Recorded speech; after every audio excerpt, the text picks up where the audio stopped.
بسم الله الرحمن الرحيم والصلاة والسلام على رسول الله صلى الله عليه وسلم. السلام عليكم ورحمة الله وبركاته. كبجمتوتا في جالتمتوتا هردفتوتا أوروبي بسديف جاتما إدو غرغراتي التاني ورين هردفتان ويا ربدا كيسوما أدى نما جبا هواسوني كوني كابو في يرو غرغراتي سغالي هواسا كنا تاودان بيكم يرونجي سيوجين تورتيغونا هاغور مسغانتا كنات أكن هردفتان كبجام جالالاني سنافيرا يرونجي سي دوران دورسي يا ميجكيا فيرا هي كبجتاني gara oro di basa dia tamatti dhufu keessanii galatoomaa ulfaadhaa anaa dhufu jedha.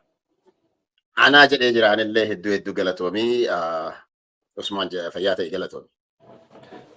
Karama kamiin iyyuu carraa dubbachuu yeroo hedduus qabdanii haa ta'u namni walitti dhufee waliin mari'achuun waliin yaada jiru waliin kaasuun rakkoo keessa jiru waliin mari'achuun barbaachisamaa waan ta'eef malee nama halkanii guyyaa karama kamiin iyyuu hawaasa keessaniif dubbattanii har'a immoo wanni sagantaa kanarratti isin affeeradhee fi haalli yeroo keessa jirruu fi wanni hawaasni keenya keessa jiru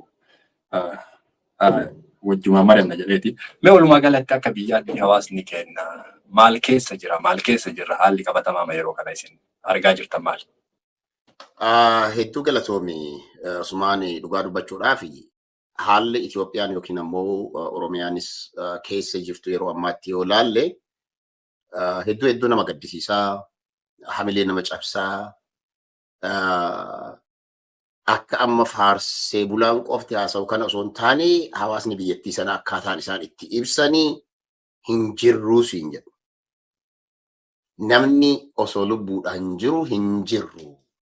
Namni quba nu qabu hin jiru. Namni nu bulchaa jiru hin jiru. Baanee gahluu dadhabneerra. Mana keenya keessatti nagahaan rafnee ka'uu dadhabneerra. Mirgi wanti jedhamu tokkolleen hin jiru. Mirga kan qabu milishaa. Mirga kan qabu abbaa gandaati. Hawaasichi aangoon siyaasaa mootummaa harka hin jirre completely sadarkaa gabrummaa sadarkaa gabrichaatti jiraataa akka jiru ifatti si himan ummanni keessattuu qonnaan bulaan baadiyaa keessa jechuudha. Qonnaan bulaa baadiyaa osoo hin jedhu Amaaras ta'uu danda'a, Oromiyaa guutuu danda'a, naannoleen kunniin lamaan keessattuu iyyuu wanti achi keessa jiru jechuudha. Waa lama jidduutti jechuudha. Waa lama jidduutti qaama hidhatee bilisummaaf qabsaa'uu fi qaama mootummaa jidduutti inni biraa ammoo qaama shiftaa jidduu kanatti jechuudha. Qaamni shiftaa sun qaama mootummaati jedhamee amanamaa yeroo ammaan tana shiftaadha haa jedhan malee mootummaatu ijaareedha because mootummaan waa hedduun jechuudha. Evidensiilee hedduun qaama mootummaan ijaaree akka ta'e ifatti nama ibsa. Kanaaf hawaasichi biyya san keessaa dararaa umrii isaa guutuu argee hin beekne, rakkina umrii isaa guutuu argee hin beekne, kan dubbachuudhaafillee cal'isuudhaafillee nama rakkisuu fi akka itti dubbatu dhabee hawaasichi ukkaamsamee taa'aa jiru keessa jira biyyi suni Usmaan. Hayya galatooma yaa Oma namuu ija isaatiinis argaa jiru qalbittis beeku. Walumaa galatti godinaalee Oromiyaa keessatti jumlaadhaan qaanii tokko malee seera malee lammiileen ajjeefamuun yeroo hagam gahuuf itti fufe jettanii yaaddan wanta kana hoo maaltu fide wanti sadarkaa kanaan nu gahe sababnummaan isaa guddaan qaanii tokko malee hidhataan mootummaa gadi yaasee uummata rashan gadi baasanii daa'ima haadha afutti ilmaan mataa keessa dhahuun abbaa barbaadanii akkuma arganitti gabbaasanii mana hidhaatii guuraniiti rashanuun maal irraa ka'eeti sababni isaa maal ta'e kana gahe? I think rakkoon guddaan aangoodha. Dhukkubni guddaan aangoo ofii tikfachuudha. Aangoo irra taa'uudha. Aangoo irraa ka'uu daran namni miliyoonotaan yoo du'e hawaasichi yoo rakkate mootummaan dhimma kanaaf dantaa qabu akka hin jirredha. Inni biraas keessa akka agartu divide and rule dha. Qoqqoodanii uummata bulchuudha. Uummata ofii isaatii walitti kakaasuudha. Yaadatta yoo ta'e zamana TPLF keessa wanti ture maali yoo jette hawaasa hanga ta'e tokko uummata islaamaa kana maqaa akraarii jedhu itti fe'anii hasaasaanii yaadatta, Harargee dhihaa yaadatta, Kofaleen yaadatta, even lafa Arsii Baalee kana maqaa addaa itti baasaa ture Mallas Zeenaawii. Not just that, gama Harargee illee yoo dhaqxee amantii Kawaarijaa islaamuma jala qofatte jechuudha. Kawaarijaa waan jedhu fidanii ammas yeroo baay'ee mootummaan dudda duubaan hin deeggaru fakkaataa Kawaarijaa garuu humna ijoollee qaban turan personaalii waan beekutu jira waan ta'eef isa bira darbanii ammoo mootummaan akka mootummaa Alhabaash guyyaa fidee waajjira ijaaree kitaaba Ameerikaa yookiin Quraan Ameerikaa keessatti print ta'e harka kaahanii namicha biyya biroo irraa biyyatti galchanii yeroo jedhan rakkinoota turan. Zamana sana Junaydii Saaddoo fa'aatu aangoo irra ture. Garaagarummaa namoota amantiin akka jettutti ni bullaa warra jedhu jidduutti garaagarummaan uummatuma Islaamaa jidduutti uumanii magaalaa tokko keessatti uummanni Islaamaa kophaa isaa jechuudha. Ilmaan abbaa tokkoo kophaa kophatti gamaa gamanatti ija diinaatiin wallaalaa turan, wal hidhaa turan. Jidduu gallee araarsaa tureera. Fakkeenyaaf magaalaa Kombolchaa gidduutti warra toohida kabajuu fi warra toohidaan ala jiru kan walamaan gidduutti garaagarummaan ture. I personally in between them. Ummata qaama amantii kana hoogganu lamaan jidduu personally siin jedhu. Deemtee yogguu laalteetiin jettu dhugaan isii maali yoo jettu hawaasa afaan tokko dubbatu hawaasa aadaa tokko qabu ilmaan adeerranii kazinoota warroota ta'an gosmaatii gosa tokko adda qoodanii ajandaa hawaasichaaf laatte hawaasni san irratti wal nyaata abbaan aangoo qabu ammoo biyya nyaata. So amma wanti achirraa as dhufe yoo zamana kanallee yoo kan ilaaltu taate wanti Abiy Ahmed guyyaa aangootti dhufe irraa kaase qabxiilee inni tuqaa ture namni hedduun kennaa yeroo hin dagannaa. Fakkeenyaaf Abiy roodmaappii qabu jedhame guyyaa jimmatti dubbate roodmaappii isaa kileer godhe yaadatta ta'e guyyaa Baqqalaa Garbaallee achi dhaqee maaliif akka dhaqe du'a daa'ima tokkooti. Duuti daa'ima tokkoo dhaabbachuu akka qabduuf akka achirra guyyaa san dubbate guyyaa jimmatti OPDO'n gara ODP jijjiiramte Abiy Ahmed clearly roadmaappii isaa lafa kaayee dubbate nama hedduuf hin galle. Abiy Ahmed kiloo roadmaappii isaa dubbateera kana yeroo an jedhaa ture dhugaa sitti himaa hedduun nama hin qabu hin jiru. They're looking for a written document. Dokumentii barreeffamee hojjetamu sun taane namni maal jedhama faranjiini namni wanti hojni ijjatu jechoota inni dubbatu jedhama. Osmaaniin beekuu barbaada taanaan yeroon geesseen I don't need to look waan ati dalaytu qabatamaa osoo hin taane jechoota ati dubbattu jala deemee yoo walitti hidhe I know who you are. Akkasuma namni Abiyyiin beekuu barbaadu Abiyyi maal akka fiduu barbaadu yoo barbaade badhaadhinni maal akka fidu yookiin bilxiginnaa wanti jedhamu kun waan isin jechoota hooggantoonni isaanii dubbatan waggaadhaa waggatti waliif fidaa yoo deemte clearly si garsiisaa jechuudha. Sin mul'isa.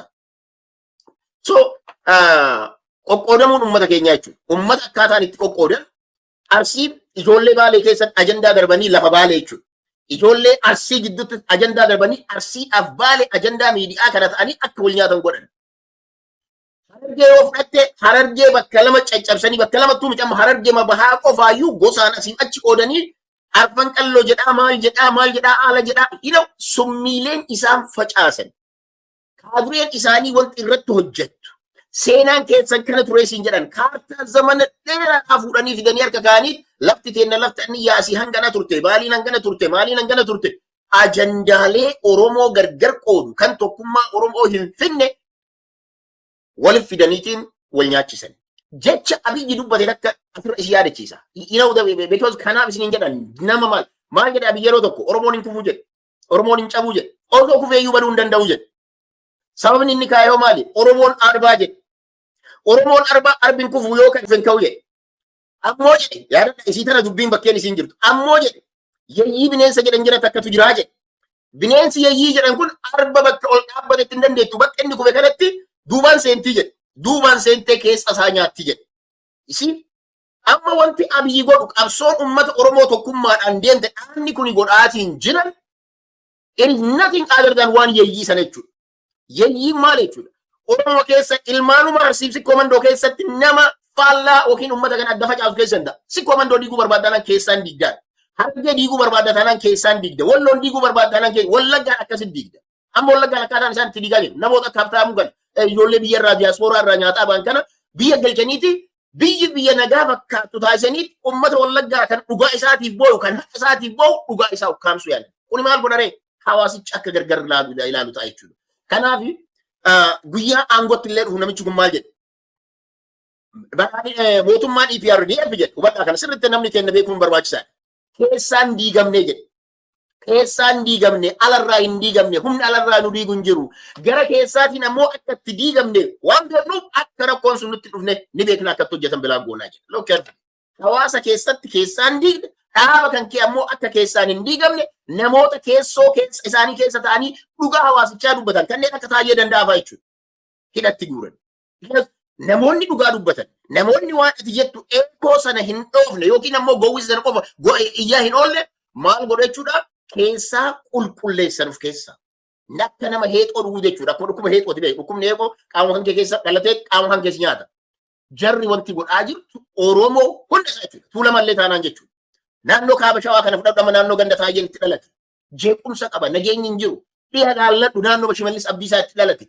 Jeequmsi hin jiru nageenyi hin jiru. Kana kan godhu ammootu shiftaa ijaaranii harka kaa'anii shiftichi ummata saama. Isaan ijaaran laal. Shiftichi ummata saama. Arsiillee fudhadhu. Shiftaan naannoo Shaashamannee fudhadhu. Shiftaan mootummaan ijaaree ummata gadi dhiise nama lubbuu qabu fuudhee bosonaan seenee maallaqi in millions miliyoona Harargee keessa amma miliyoona 8 nama tokkoof kafalameera. Nama tokkoof miliyoona 8 ummata maal gootaati? Kun eessaa dhufe? Ummatichuma keessaa uumta. Eenyuun fakkeessuudhaaf? Woboo fakkeessita. Abaa Ooboo fakkeessita. Ummanni maal jedhanii? Abaa Oobotu kana nu godhee jira. Kan kana godhaa jiru eenyu? Mootummaa. Abaa Ooboon baankii mootummaa Itoophiyaa wajjin hin dalagu. Karaan inni itti dalagu yoo dalagalle iccitiidhaan kuni jarri maal godhu? Osoo abaa Ooboo taate jarri kun silaa yoo ta'an already qabanii jiru namoonni kun. Laal Osmaan qarshii hanga kanaa as fidi akkaawuntii Commercial Bank of Itoophiyaa baankii yeroon geessee nama jedhamutu jira achirra galchiisiin jedhu. Baankicha eenyutu to'ata? Abiyyitu to'ata. Because gurbaan hooggansi baankii Itoophiyaa maallaqni achirratti galu transakshinii kamuu ta'e naawwatu. Kanaafi wanti gaggeeffamaa jiru gara ilaalee buusi sossobu maal jedha Abiyyi Ahmed? Look carefully. Akkaataa uummata ittiin wal nyaachisan. Akkaataa uummata ittiin wal akka namni wal ofii isaatii wal hin amanne ta'u. Maal godha kan biraa laal? Akka mootummaa biyyattii sanaatti Abiyyi Ahmed amma dura maal jedhe? Guyyaa maallaqa jijjiiru nama harkatti kaashii 100 ol agarraan saamaa jedhe. Eenyuun? Waraana mootummaatiin. Maal godhaa jedhe sana booda ittiin uf jabeessaa jedhe. Ittiin uf jabeessaa jechuun kiisa kan kee gabbifadhuudha. Makkalaakaa cimsiitii makkalaakaa biyyattii uumi jechuudha miti. Kiisa kan kee ittiin jabeeffadhu. Afaan yoo siin jedhan maal jedhan guttiin sosoban makkalaakaa ittiin cimsan. Jedhana makkalaakaa cimsuudhaaf bajeta mootummaatiin cima malee bajeta uummata irraa saameetii miti. Maallaqi saamame sun barbaachisaa taanaaniin kaazenaa mootummaatitti galee kaazenaa mootummaa irraa daayireektilii osoo bajeta mootummaan isaanii ittiin ramadu hin laalle fasas godhanii yookiin gadhiisanii fi itti fayyadama. Asirraa waan galchitan waan ta'eef laffaati keessanii jechuu dandeenya. Itoophiyaa keessatti maallaqni kontiroobaandii ta'e. Kana yeroo godhu uummata wal nyaachise. Gara biraatiin ammallee hanga dhiyoo kana waan Abiyyi dubbate hubadha. Makkalaakayaan silaa gaachana uummataati. Poolisni silaa gaachana uummataati. Maal godhe makkalaakayaan amma dhiyoo kanallee transaction maallaqni Itoophiyaa keessatti yeroo takka transaction deemu jedhame. Lala summiidhaa beekaa kunniin uummata ittiin caccabsanii. 250 ol akka hin taanee jedhe. Nama ammoo nama harkatti ammoo 2.5 million nama qabu agarraa ammallee makkalaakayaan saamaa jedhe. Saamaa ittiin uf cimsaa jedhe. What is he doing? Makkalaakayaan mataa isaa shiftaa akka ta'u hattuu akka ta'u karaa baneefi jechuudha. Makkalaakayaan silaa seeraan nageenya biyyattii eega malee sochiin maallaqa hojii isaatii iyyuu miti. Dinagdeen yeroo socho'u kontiroobaandii logguu socho'u qaama kontiroobaandii eeguudhaaf dhaabbateetu jira. Qaama ammootu money laundering waan jedhamu kana maallaqa humnaa ol baatanii deemu Ameerikaan fakkeenyaaf $300 ol 3,000 ol qabaata taanaan deemuun hin dandeettu. But if you are a celebrity yoo taate sanuyyuu hooggantoota yoo taate sanuyyuu namni si gaafatu hin jiru sanuyyuu nama abbaa miliyoonaan socho'u taanaan qarshiin 3,000 uummata akka keessaa hin jirtu. Garuu hiyyeessi 3,000 oliin yeroo takkatti waayyuu bituu hin dandeettu. Especially in cash. All information kan jettu qabama. So mootummaan taa'ee jedhee uummanni waraana akka hin amanne duru maal jedhan?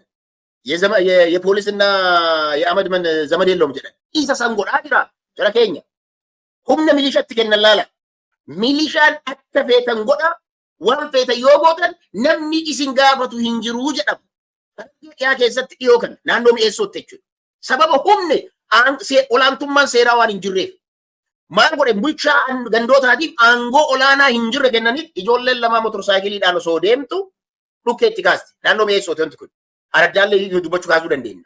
Viidiyoon isaan harka jira. Ijoollee lama motorsaayikiliidhaan daa'imman amata 14, 15, 16 hin caalle jechuudha. Motorsaayikiliidhaan yogguu deemtu daaraa nutti dhukkee nutti kaastan jedheetiin daaraa lafa dhukkaastan jedhee lamaanuu rashan. Bulchaan gandaa. Kuni maal fidaree? Warri aangoo qabu maatii nama aangoo qabu akka hin tuqamne maatiin nama aangoo irraa fagoo jiru ammootu akka barbaadametti akka waan barbaadame akka tarkaanfii irra fudhatamuudha. Kuni injustice mootummatu karaa banee. Yoga fi kana gaafatu Abiyyi maal siin jedha gandanatu si bulchaa siin jedha kun jechoota isaati Aradaanatu si bulchaa siin jedha godinanatu si bulchaa siin jedha Oromiyaanatu bulchaa siin jedha Shimallis hin bira wadattee Shimallis illee kanuma siin jedha bar a copy of TPLF jechuudha zamana TPLF gubbaa irraa waa jedhanii itti manii warra Oromiyaa bulchu kanneenitti warra Oromiyaa bulchu maal jedha Shimallis fakkeenyaaf sinima Mallas Faati waan tokko jette yeroo marii wayii irratti maal jedhanii barakat Simoon fa'aa jechoota san kan dabarse. Nuti isteeta keessan isin hin bulchinu. Naannoo Amaaraan bulchinu, Oromiyaan bulchinu, Tigraayin hin bulchinu, Dabuubiin hin bulchinu, kan bulchu kan biraa Somaaleen bulchinu. Ofii keessanii waan gootan gootanii. Ammoo jedhan uummata keessaniif misooma naannoo sanaatiif isin daran nuti itti yaadaa jedhanii. Bulchaan pirezidaantiin Oromiyaallee gadi dhufee warra godinaatiin maal jedhe? Bajeta kenninee maal isinii goonee waan barbaadan isinii kenninee jirraa. Isin hojiitti hiikuu dadhabdanii. Isin daran garuuyyuu misooma godina kanaatiif nuti itti yaadaa jedha. Warri godinaallee akkasuma aanota walii qaban. Aanonni yogguu nu bira dhufan barsiisaa ture. Bulchaan aanaa kan mana barumsaa karaa bakkeen isin jirtu hin beekne waan jedhe beektaa? Qulqullina manneen barnootaa keessatti gaggeeffamuuf guddina barnootaatiif isin daran nuti itti yaadaa nuun jedhe. Deemi jedhee na deeme bonkii jirtanii. Guyyaa tokko mana barumsaa kana gad dhuftee hin beektu. Guyyaa tokko mana barumsaa kanaaf waa gootee hin beektu. Mana barumsaa rakkoo barsiisaa irraa dubbattee hin beektu. Waan gubbaa irraa isinitti himan sana reflect gochuu malee wanti hin beektan hin jiru. Mana barumsaatiif yaaduu miti. Ijoollee keessaniifuu yaaddanii. Osoo ilmaan keetiif yaaddee mana barumsaa kanaaf yaadda. Guyyaa tokko mana barumsaa kanaa dhuftee beektaa. Hanga jedhu gaafii kaasan. Amma wanti gaggeeffamaa jiru.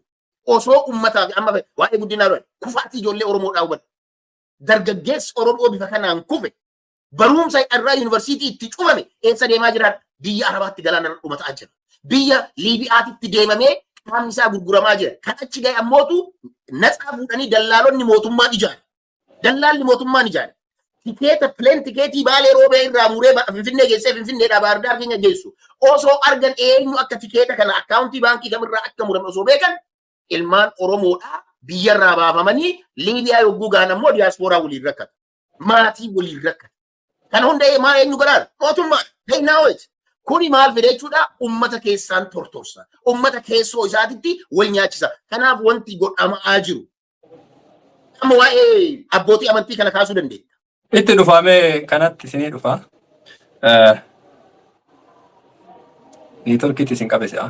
No, neetworkiin hin qabne. Neetworkiin rakkoo hin qabu. Kanaaf rakkinni jiru mootummaan ofii isaatii keessa hawaasaa caccabsaa jira, diigaa jira. Walgahii abbaa biraa hadhiisu. Walgahii Abiyyi yoo Wallagga deemu dubbatu yaadadha. Yoo gara Arsii dhaqu dubbatu yaadadha. Yoo Boorana deemu dubbatu yaadadha. All those isa kana walitti yoo fiddan akkamitti uummata gargar caccabsan. Warri biyya iskoortii qabdan jedheeti gommaadha siin jedha. Warri afaan Gujii dubbattan, warri afaan Baalee jedha, warri afaan Jimmaa siin jedha. Kuni maal jechuudha? Oromoonni kunniin garaagarummaa qabdanii. Kanaaf akkuma garaagarummaa qabdanitti addaan baay'ata. Laala amma yeroo tokko tokko waan agartu laala. Abiyyiin kan jibbinu nuti Arsitti osoo dhalatee ana fuudhaa badha guyyaa inni uummata obboleessa kiyya ka garaa haadhatii yaatii bahe ta'ee osoo har'a Abiyyi ta'e. Abiyyi uummata Oromoo karaa hin taaneen ajjeefamu, saamamu, cunqurfamu, dhiibamu. Manni isaa kaasaa tokkoon maletti yookiin wata osoo hin kafalamiin beenyaa tokkoon malee aje. Ani afoo dhaabbata. Amma maal siin jedhu tokko tokkoon. Abiyyi wanta afoo dhaabbattaniif waan dhaloota gosa hin ta'iniif, Harargee irraa waan hin bahiniif, Arsii irraa waan hin bahiniif, Wallagga waan hin ta'iniif kan jedhutu jira. Shimallis Abdiisaa isa irraa dhalate. Ilma Maccaati. Ilma Maccaati. Ilma Maccaa garuu eenyu maali Maarroon ilma Maccaati. Maaf afoo dhaabbata. Yoo maccummaan ka deemtu taate silaa Maarroon bosona seenu. Abiyyi yoo ilma Jimmaa ta'e ilma Maccaati. Abiyyi mataan isaa jechuudha. Yoo ilma Jimmaa ta'e dhugamatti ilma Jimmaa taanaan dhugamatti jechuudha. Qoratamee ilaalamee hin beekamu Itoophiyaa keessaa waa hedduutu jira waan ta'eef jechuudha. Maal gochuu wal gosummaadha kan jedhamu ta'e. Gosummaadha jedhanii maal si godhu? Sababa Jimmaan ta'eef itti duultanii, sababa ganda san ta'eef itti duultanii, osoo ilma ganda keessanii san ta'uu baate kuni hundi isaatu maal gochuudhaafi tokkummaa Oromoo caccabsuudha. Akkaataa nama ittiin addaan qoqqoodanidha. Kanuma jechuun barbaada haalli jiru baay'ee baay'ee ulfaata. Oromoon kanatti dammaquu qaba. Yoo kanatti dammaqne we can reverse it. Toma waan hedduu bal'aa fi waan haalli yeroo keessa jirtuu fi wantoota adda dureedhaan biyya san hawaasa keenya irratti dalagamaa ture hedduu nu kaaftanii. Kanuma irratti mee fakkeenya hawaasni kun dura afooshaalee qaba, jaarmaa hawaasaa hedduu qaba, jaarmaa amantaa qaba. Keessaa kunniin hunduu amma waan sirna san jalatti galee fakkaata. Keessatti jaarmiyaaleen amantaa hedduun sirna kanatti maxxananii dhugaa hawaasaa, rakkoolee hawaasaa dararaa uummata irra gahaa jiru kana. Dhoolsuudhaaf yeroo sirna kana nagaa qabna jedhanii sirna kana faarsan.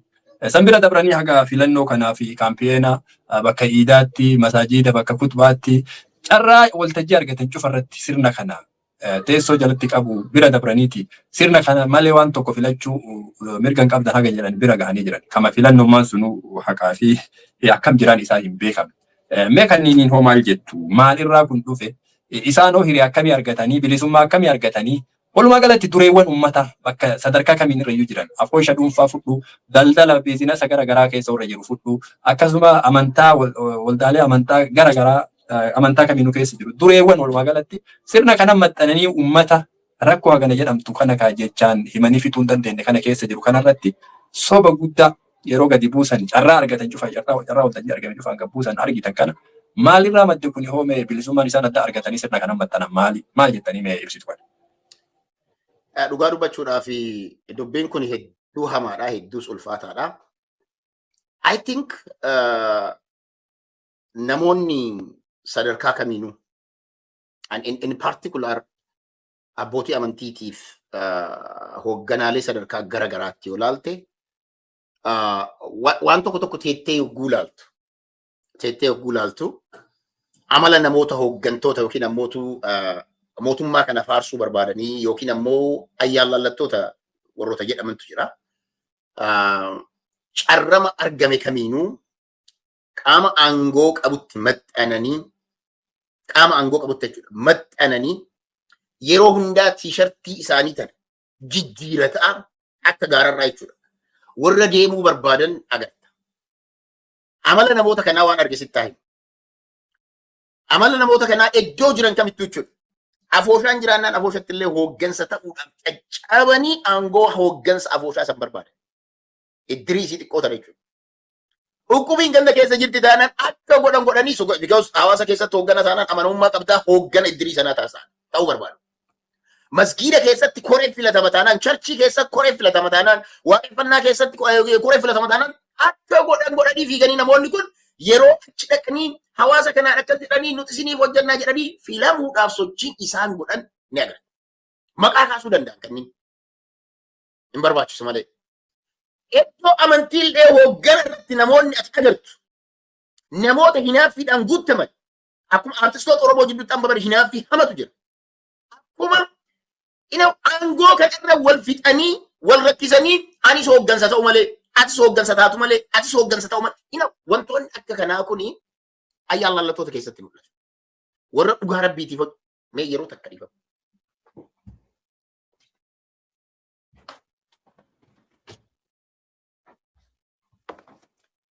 Dhiifama sagalee wayittan as seenaa ture keessaa murtatan.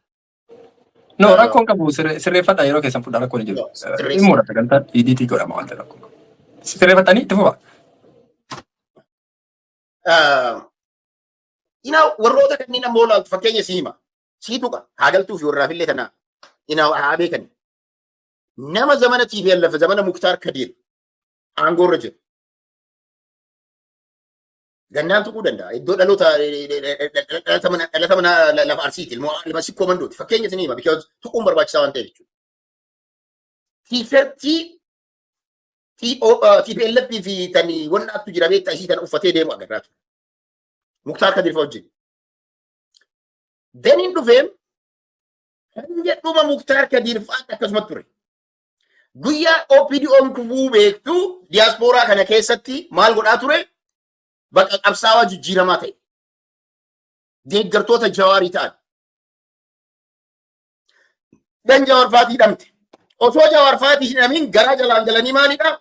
Godina Baale irraa muraanuu kenna. Nutis uf danda'uu qabnaa, godina argachuu qabnaa, maal gochuu qabnaa jedhanii qabsoo hamaa gaggeessan. OPDO'n hamtuudha beektaa jedhu OPDO tun. Waan namoonni sun barbaadan osoo hin taane Baaleen gara biraatiin muraniitiin kaa'e. Gara biraatti muranii lafa silaa uummanni kun godinni nuu haa ta'u jedhan fuudhanii Booranaaf kennan. Namoonni kun zamana TPLF waldaa wal ijaaramanii gareen ijaaramanii lafa Finfinnee TPLF irraa guuratanii gurgurachaa turan. Dheengadduuma tanaa kan bakka hin buune jechuudha laal. Waan bakka hin buune laal. Waan fedhii namoota kanaatti himuudhaaf bakka hin bu'an. Waldaa sikkoo mandoo Minesoota fa'aa bakka buune jedhanii dhaqanii Keeniyaatti wal gahii gaggeessan. Keeniyaa lafatti jirtutti wal gahii gaggeessan. Maqaa investimentiitiin garuu ergamtoota badhaadhinaati namoonni kun. Achi booda ammas maal godhan? Ammas lafti isaanii saaman lafti isaaniif kennamu rakkoon hin jiru. Ammas maal godhan? Ammas asitti ambaasaadara DCdhaa fi yaamaniiti walgahii dhoksaa jechuudha. Nama dhoksaa yaamanii gama warra waltajjii diiyaaspooraa kanallee itti dhufna yeroon geesse. Mee dureewwan afooshaas ta'ee dureewwan hawaasaa biyya keessa jiran jaarmayoota garaagaraa abbootii gadaa dabalatee jaarrolee biyyaa waan jedhan dabalatee sheekolee waan jedhan akkasuma paastaroota waan jedhan kana kunniin hoo maalirra dhaabatanii hawaasa keenya waan sirni kun hin qabneen sirna kana faarsanii hawaasa keenya kijibanii hawaasa rakkoo hawaasaa kana ukkaamsuudhaaf yaalii isaan godhan kana meeqa biyya kana irraa naaf godhame itti dhufna. Laali waan walidhatuuf beektaa amala namoota kanaati. Uummanni amala namoota kanaa yoo beeke qofa namoota kana aangoon ala isaan godhuu danda'u. Taphaan ala godhuu danda'u qabaa hawaasichi beeke. San ta'uu waan naan jarri kuni anattis dhiyaatu sittis dhiyaatu yaa namichi kun gaarii jedhee namni osoo enta infini jaraa hin beekne waa itti kennaa uummata galaafatu jarri kun. Gara amantiilee gara biyya keenyaa yoo deemte uummanni keenya hin sobame. In particular ummanni amantii lama qabu akka amantiitti yoo ka jettutti. Neebii sadaffaanis jira garuu hangas maran turre sun. Lama ummata islaamaatii fi pheenxee protestant in sobaman. Pheenxee maaliin sobaman seete? Abiyyitu pheenxeedhaa jedhan. Hoogganni keenya namni amantii keenya qabu kun clearly dubbachuun barbaachisaadha beekaa. Yoo kana kan dubbachuu hin dandeenye taanaaniin siyaasaa dhiisuu qabna waan amma dubbannu kan. Namni kun amantii keenya qaba. Akkam goone itti duulla. Lama kanatti duuluun nun barbaachisu.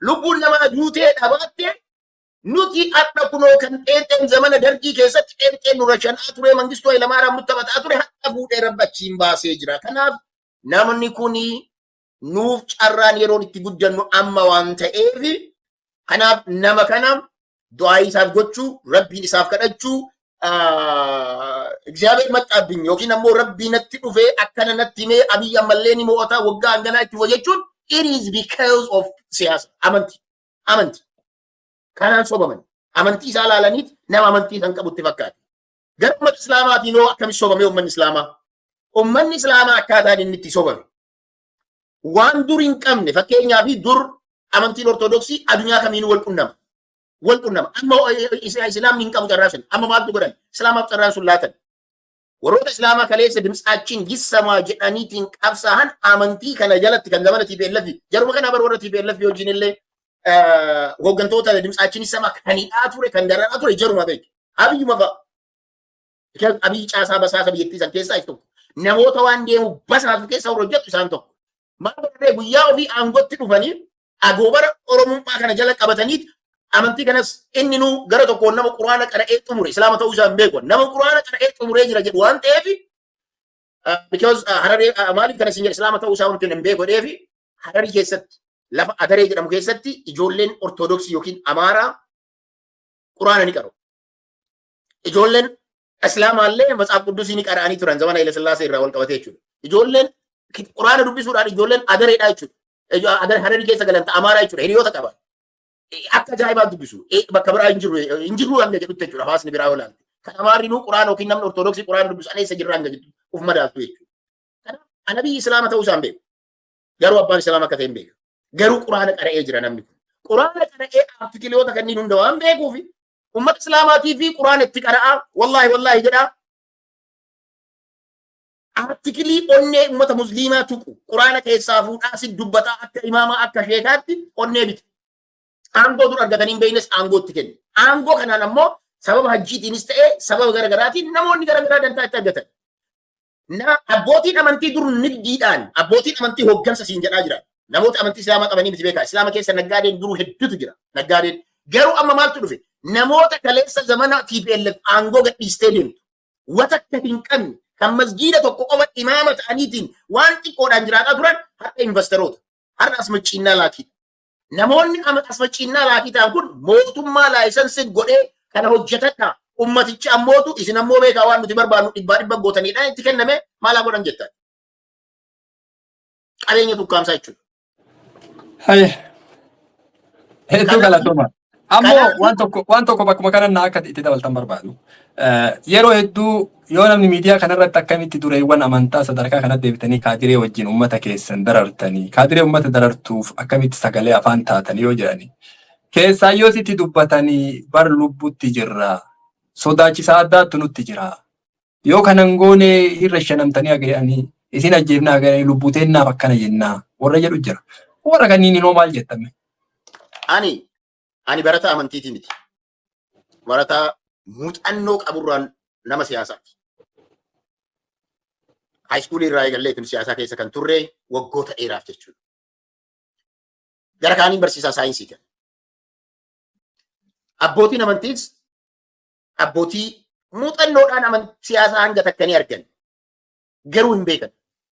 Hedduun isaanii abbootiin amantiidhaa namoota muraasa malee siyaasaan gara akka deemtu hin beekan. Because amantii Islaamaa keessatti rakkoon guddaan tokko maaltu jira?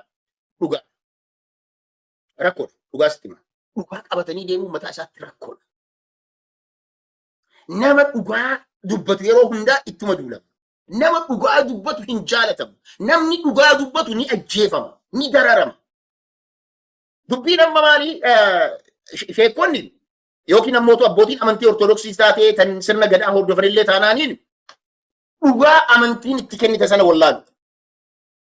Dhugaa amantiin itti kennite tan borullee qiyaamaa ittiin seenuu dandeettu. Tan borullee azaabarraa si qabuu dandeettu. Dhugaati qabattee deemtu tana. Dhugaan tun ammoo akka salphaatti ilaalu. Dhugaa dhiiste gaafiidhaan. Abbootiin amantii azaabaa fi qiyaamaa nama barsiisan kan isaan adeemsan isaaniif dhiyeessa. Azaabaa fi qiyaamaa kan nama barsiisan. Duutee azaaba seenuudhaan akka kijibdee, akka sobdee, akka jiraachuudhaaf jettee, sobdee, kijibdee, hawaasa kan kee irratti waan hin taane feetee umrii dheerachuudhaa fi umrii dheertuu kana booda addunyaa sanarra umrii nuti jiraannu xiqqoodhaan hin jedhani goshee konne nu himani dhugaadha. Umrii xiqqoo jiraanna umriin guddoon tan uf dura jiraannudha. Abdii boruu sana azaaba seenutu filatamaan ani gaafiidha abbootii amantiitiif. Because hawaasni Oromoo dhara irra murteessitan kun hawaasni Oromoo nama abbaa guddaa akka keessanii nama gurguddaa akka keessanii nama umrii namata 60 haadha uleessaa yaadachuu dandeenya. Mana fuudhanii boolla qochisiisanii rashanan. Mana ilmaan hiyyeessaa ummata hiyyeessaa irratti guban saba shifta bosona keessa jira jechuudhaan ummanni kun waan akka hin qabne. Ummanni kun dhugaan isaan qabatanii jannata galan jira kan jannataaf boollataati warri amantiidhaa qabnudha. Warri amantiitiif jira kun amantii qabu pheenxees ta'ii kan bu'amu haa ta'u. Yoo dhugamatti boru jannanni isin jettan itti amantanii ummata barsiisaa jirtan yoo ta'e ammas gara amantii teessanii deebi'aa jennaan. Akkuma nu barsiisan sanatti hojiin nu barsiisaa jennaan. Akkuma nu barsiisan hojiin nu barsiisa. Yoo san ta'uu baate dhaloonni kana booda jiru an sodaan ani qabu kanaa beeki. Dhaloonni kana booda jiru laali saayinsii baratee parsantii sadiitu dabraaraami mana barumsa idileeti. Imaama ta'ee yeroo gabaabaa keessatti ijaaramaa jira. Abbaa amantii ta'ee yeroo gabaabaa keessatti miliyaana ta'adha. Ilmi namaa waan ta'u maal ta'eetiin dhugaa qabatee osoo hin taane kijibaa. Jallachuudhaan uummata ukkaamsuudhaan oppirees gochuudhaan. Kanaaf ani gaafiin ani qabu dhaloonni kana booda jiru dhugaatitti maan sodaan qabutu kana. Saayinsii mootummaan cabseera Biraanuu Naggaa cabseera akka ijoolleen hin dabarre godhaniirani gara amantii kana dhufu ijoolleen kun amma hedduminaan ni agartan waan kana. Amantii deemu maaliif arganii rankaa karaa gabaabaadhaan sheekonni waggaa 8 dura hiyyeeyyii waan akka hin qabne hadhaa investeroota. Abbootiin amantii ortodoksii kan waggaa 5 dura maqaa Oromootiinuu dubbachuu hin dandeenye Oromoo ta'uu isaan hin beekne hadha miliyeenara ta'anii jiran. So amantiin amma karaa gabaabaadhaan karaa ittiin dinagdee horatu. Karaa gabaabaadhaan karaa ittiin mootummatti dhiyaatu.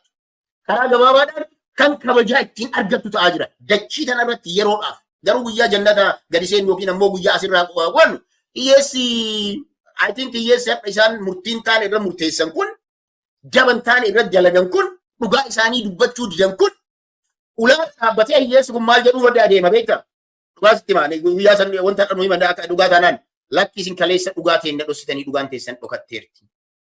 Isin kaleessa nuti jannata nuun jettanii nu barsiisaa azaaba nutti gootanii dachii olii har'a dachiin carraan keessanii riversii deemna jedhee hawaasni kun harka isaatiin dhugaa isaatiin gara kanaaf olii dhaabbata. Kanaaf ani abbootiin amantii waan xixiqqoon sossobamtanii yoo sodaatan waan godhuu danda'antu jira bari yoo sodaatan waan godhuu danda'antu jira. Maali seete fakkeenyaaf ani yeroo tokko masgiida dhaqee imaamaa miti sheekaa miti maazinaa miti barataachiiti illee miti ergaa nan dabarfadha. Hojiin Oromoo yoo jiraata. Ummanni Oromoo guyyaa kana waan akkanaa qabaa koottaa. Jarri silaa kan godhuu qaban abbootiin amantii qamadii qabatanii qamadiin sun iyyuu anaaf qamadii miti baaruudha naaf fakkaatti. Qamadittiin baaruudha. Because kana wanti jedhuuf illee waa lama namni ilma qonnaan bulaa ta'e ni beeka. Nadoon hidhaa meeqa qabdi Mahammad Amin Usmaan? Nadoon bakka meeqa jedhamti? Nadoon bakkuma takka jedhamti. Nadoon nama isaan deemaniin bakka meeqa jedhameera? Anti xiyyeeffannoon ilaalle dhugaa dubbachuuf. Okay, anatu suuraa isaa si erga. Nadoon amma deemaniin bakka lama hidhaa qabdi. Ajjalaa hidhaa qabdi, as gubbaa hidhaa qabdi. Nadoon waan akkana sarara jalaaf gubbaan kan qabu rasaasa qofa. Sarara lama. Nadoo hidhaa takka qabdi. Nadoo hidhaa lama qabdu. Qamadii Arsiif Baaleetu oomisha. Yoo ani hin beeku yoo naannoo Bashaashaatti wanta akkasii jiraate.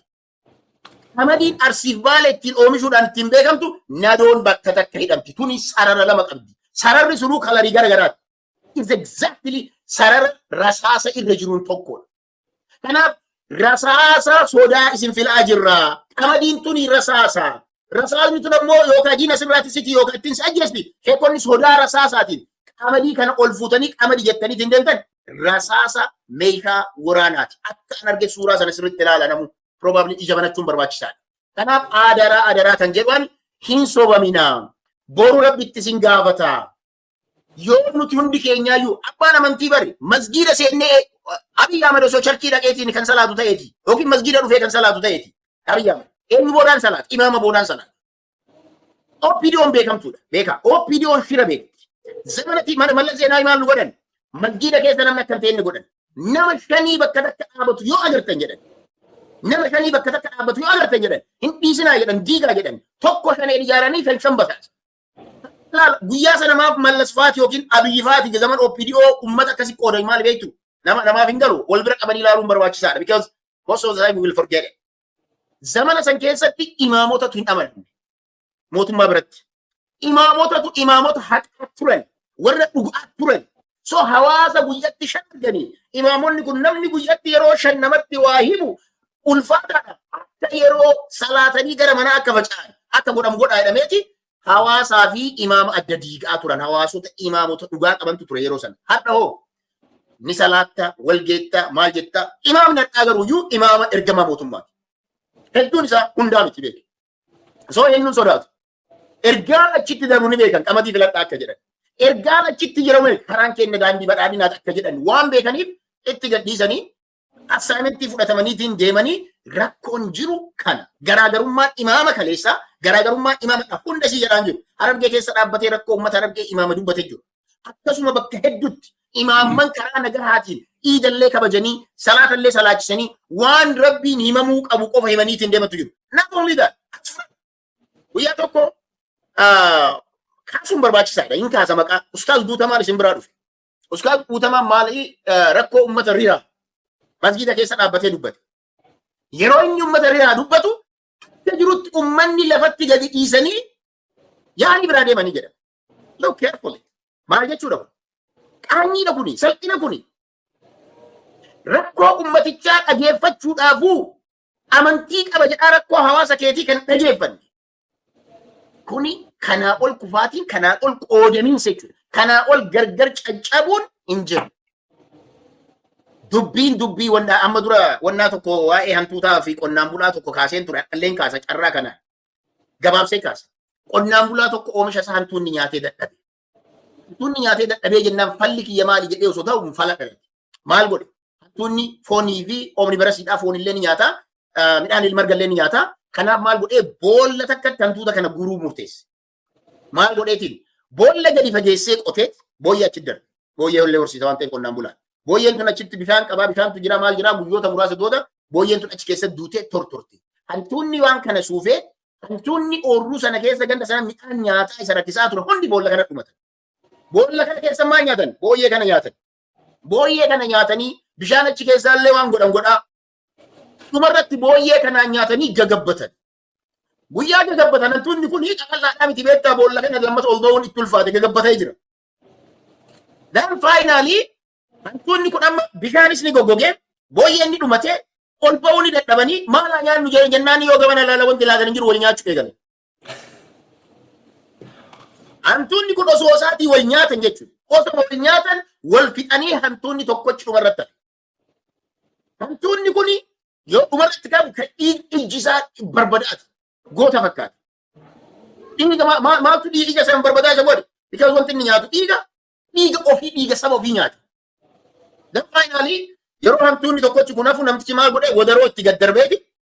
Wadaroo sana irra qabatee hantuunni kun boolla kana akka bahu godhe. Hantuuta sana fuudhee oorruu keessa gadhiise.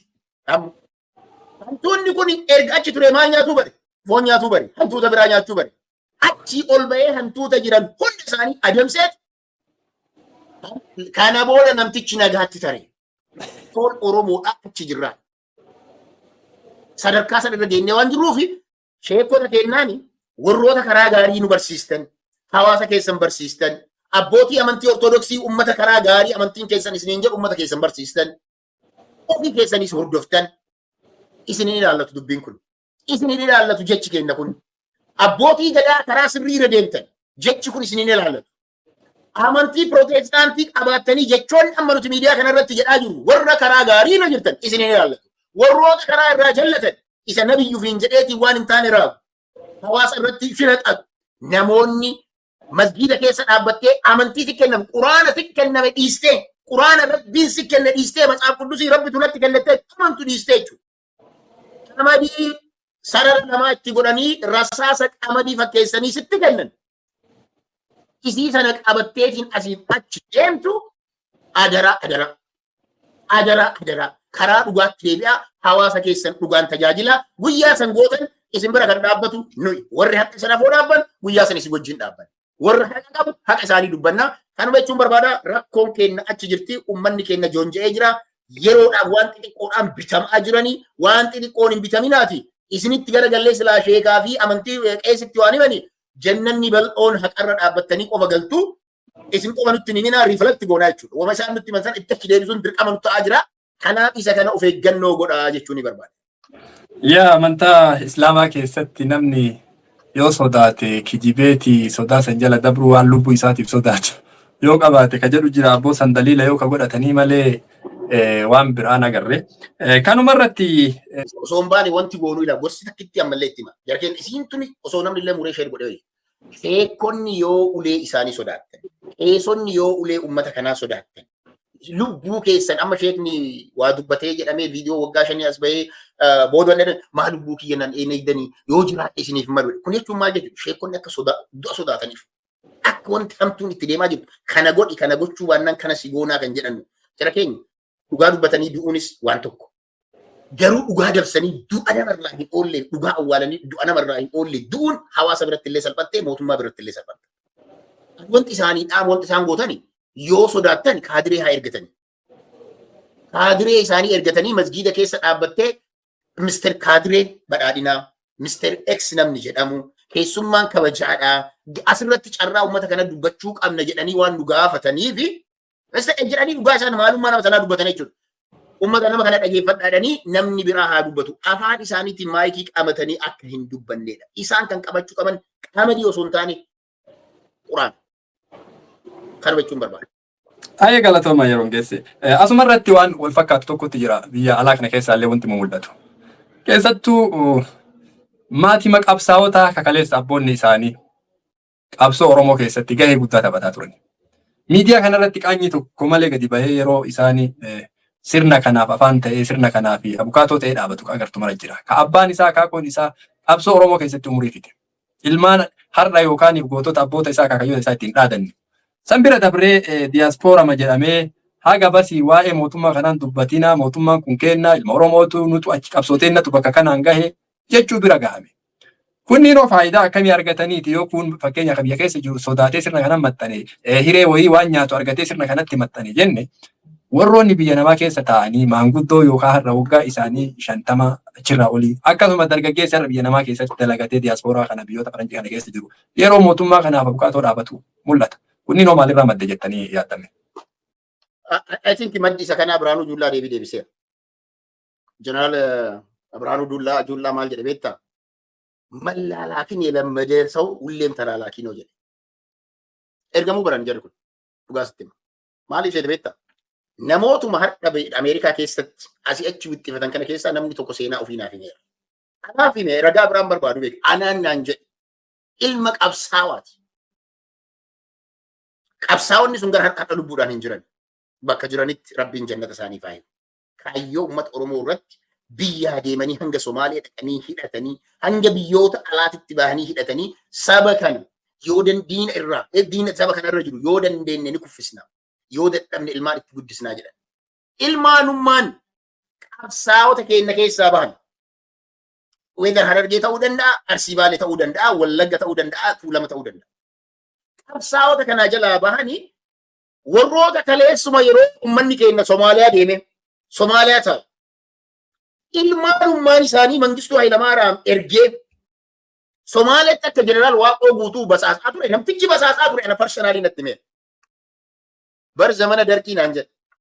Zamana dargii anas ture, Finfinneen ture.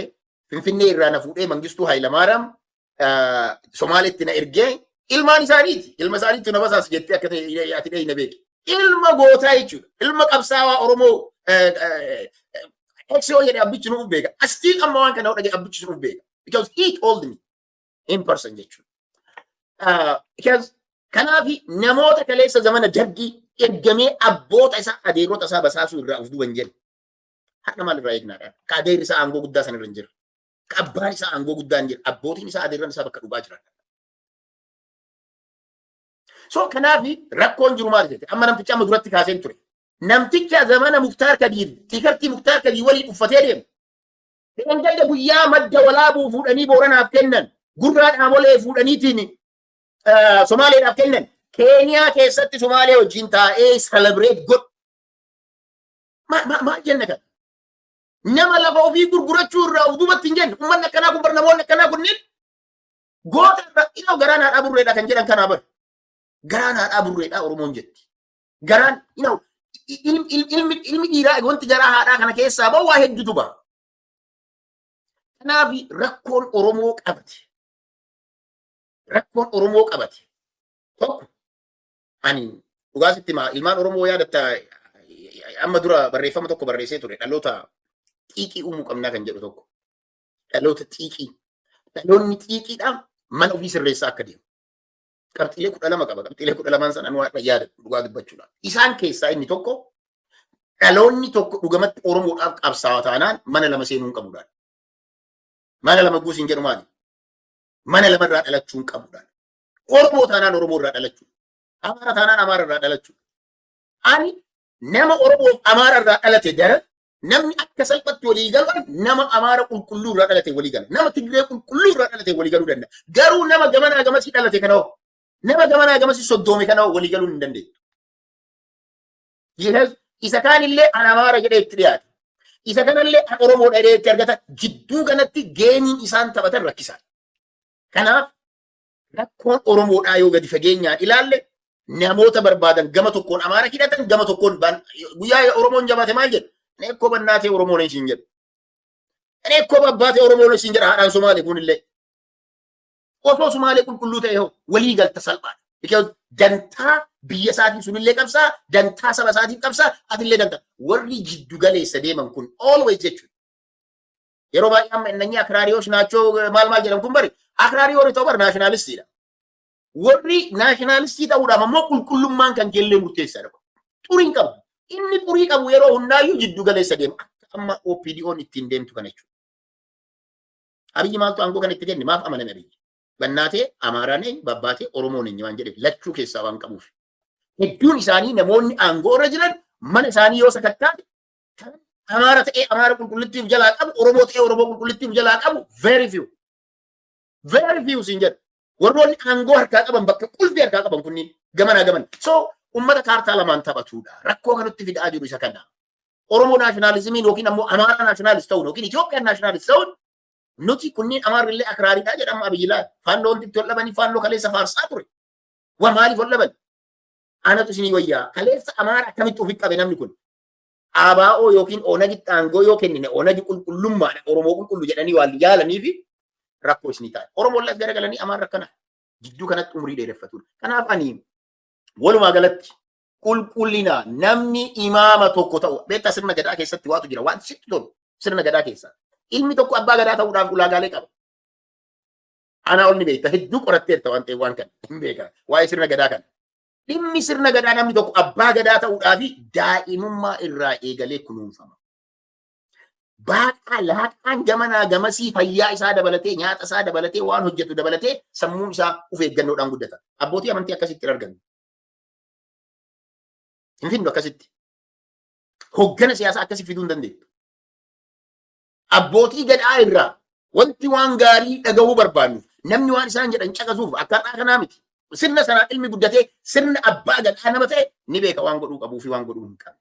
Hatta garuu iyyuu rakkoon kenna maali? Siyaasaan ilmi namaa beekus siyaasa maa argutan.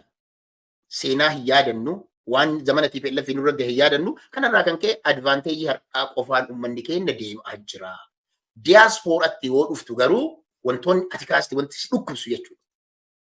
Wanti si dhukkubsu.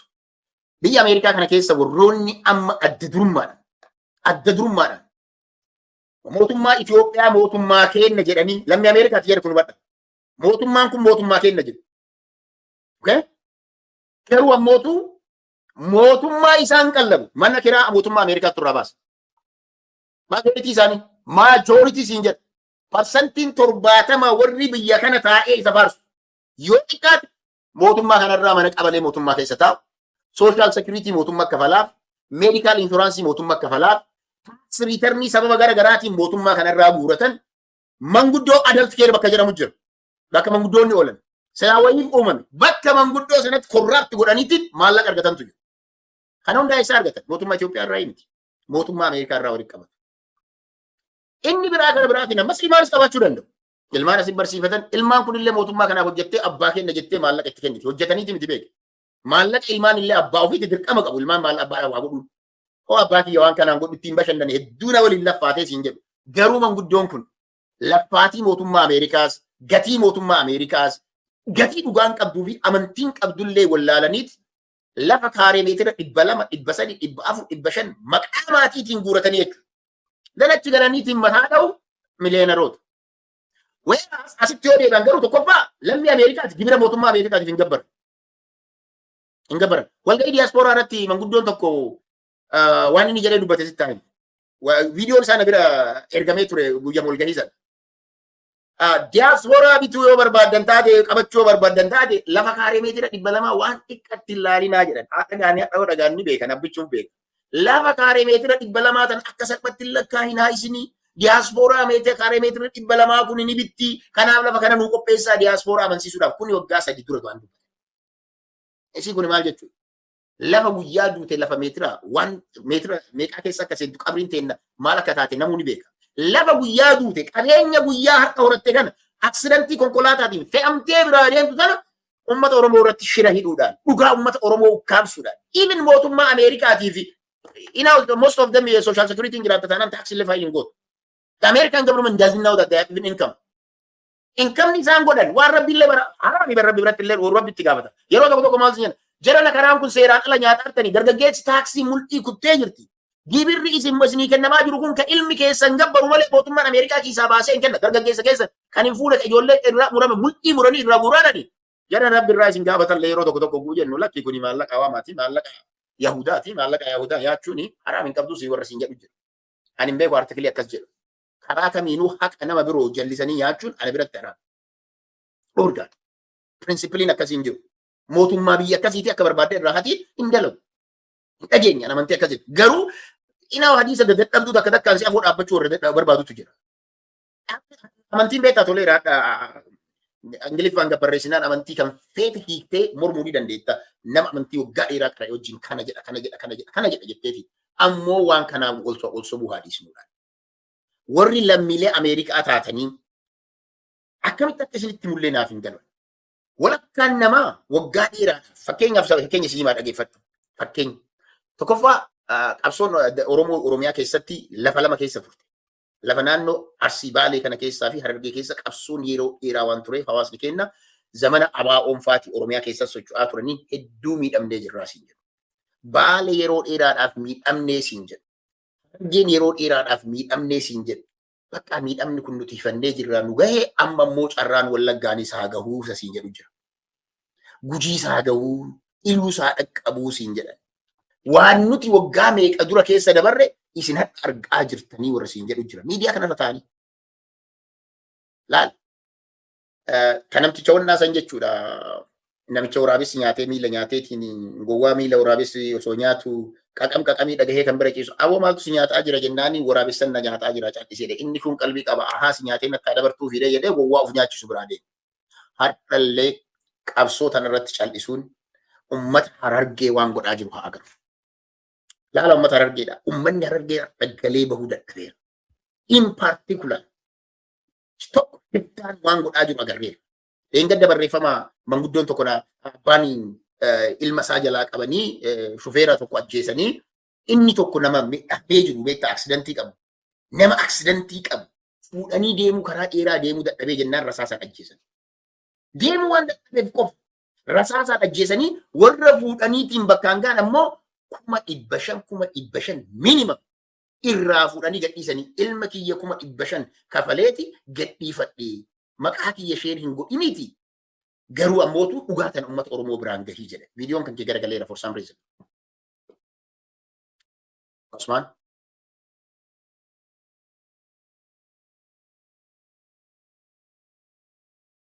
Neetworkiin kan kee hin jiru. Yaa namatti natti bilbilee na jeequ jira itti fufaa deebi'ee jira. Okay, ulfaan. So dubbii san dhageetteen beekuun na bira jira barreeffama san poosti godheen jira. Maal jedhan? Nama laal gurbaan ajjeefame madaa qaba, karaa qaba, aksidantii qaba. Sababa aksidantii qabuuf deemuu dadhabe bakka isaan barbaadan gahuufi. So yoo achi hin jenne bakka kana ta'anii maallaqa irraa fuudhuu hin danda'an, ergisiisuu hin danda'an. So maal godharree? Akka galee waan san hin dubbanne mataa dhahanii ajjeesaniiti. Isaan fuudhanii achi geessan keessaa ilma kiyyaa fi 500,000 kafalee baafadhee jira. Inni tokko ogeessa fayyaati, daktar obboleessa jalaa qaban. 250 kafalii jedhanii 250 baankitti erge. Baankii namichi diree daawwataa. Itti ergee jennaan namichi 250 sun itti erganii jennaaniin baankii Itoophiyaati beeku. Laan godhe baankatti laan godhe nan geenne jedheen warra kaanii. Bakka nan geenne jedhee jira namichi kan biraa ergee nan mallee 250 ergee baafa. Baankichi kun eenyutu bulchaa hojjette mootummaadha laaluman.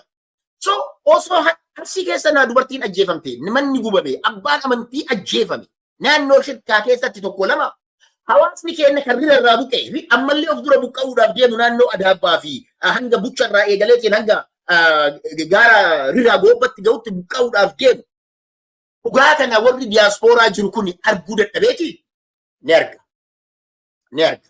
Garuu dadhabinni isaanii miti beektaa. Dadhabinni diyaaspooraa keessa warra jiru. Osoo Ameerikaa mana qabalee keessa ta'a. Osoo Ameerikaa irraa qixxaa Ameerikaan bittee fi fuudistaampii osoo kennituuf uummata Oromoo biyya jiruu dho'isu tokkoffaa warra biyyaatiin dhugaa jirutti himaa dhageeffadha.